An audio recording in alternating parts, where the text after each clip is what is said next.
नमस्कार Shri संभावी lifestyle channel को स्वागत जनाऊँगी।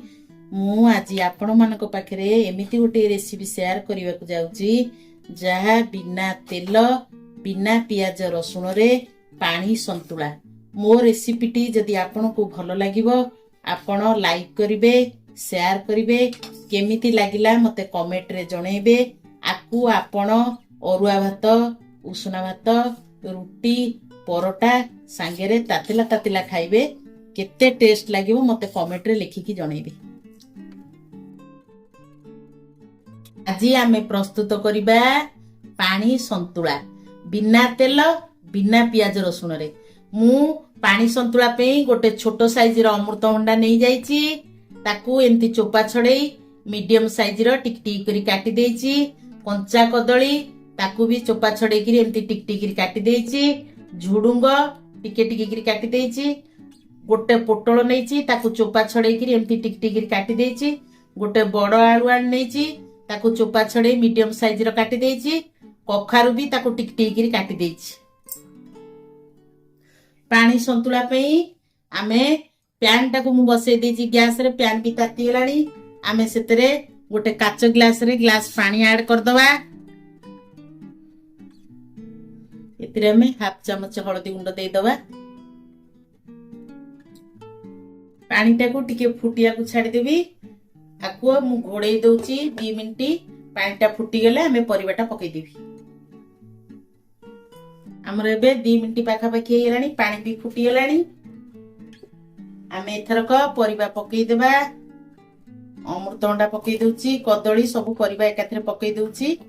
परिबा पकई सारला परे आमे स्लो फ्लेम रे गैस टाकू लगेबा काहे कि ना परिबा सिझिबनी पानी हमर मरि जिवो। परिबा पकई सारला परे मु तो स्वाद अनुसार लूण पकई दउची। लूण पकई सारला परे परिबा पकई देली। आमे एथरक स्लो फ्लेम रे गैस टाकू रखि दबा। मु घोड़ेई दउची किछि समय ताकू सिझिबा को छाडी दबा। एबे हमर घोड़णी काढी कि देखिबा परिबा हमर सिझिलाणी कि नाही।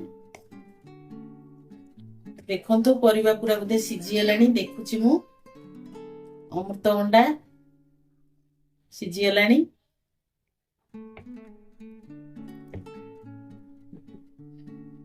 आलू भी सिझी गेलानी। एबे आकु एथर काढी दबा। काढी किरी बिना तेल रे छुंको दबा। आमे एबे एथर को काढी दबा। काढी किरी छुंको दबा।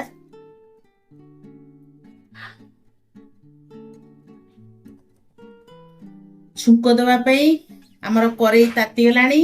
आमे पकई दबा अध चमचे सोरिष।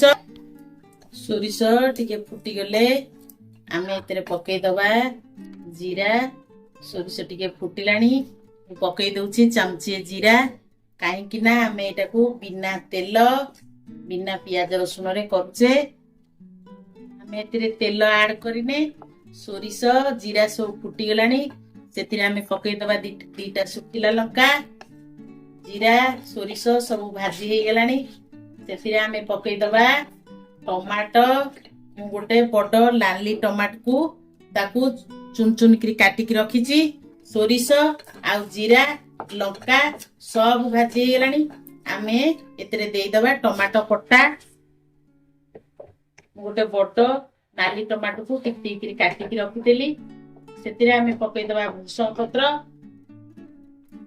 पकई दबा आमे भूसंग पत्र अब टिके भाजी हबा को छाड दबा। आमे आकु बिना तेल रे करूचे ना से लागी जाउची। सेति पई मु 2 चमची पानी एतरा ऐड करूची टमाटो टा सिझिबा पई। देखंतु हमर सबु भाजी हे गेलानी।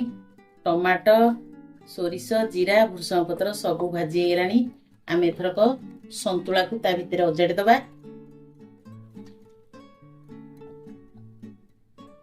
गोळेई दबा। बिना तेल बिना पियाज रसुण रे मु आजि करिची पानी संतुला। ता दिरे बड़ी भजा टिके ऐड कर देबी।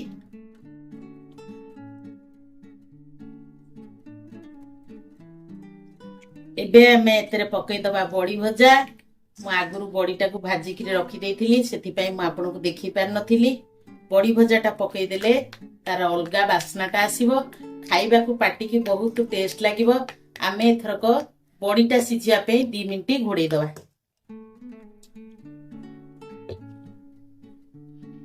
ଏଥରକ ଆମେ ଘୋଡଣି କାଢିଦବା, ଦେଖିବା ବଡି ସିଝିଯିବ କି ନାହିଁ। ବଡି ବି ସିଝିଗଲାଣି, ଦେଖନ୍ତୁ ବଡି କେଡେ ସୁନ୍ଦର ହେଇ ସିଝି ଯାଇଛି।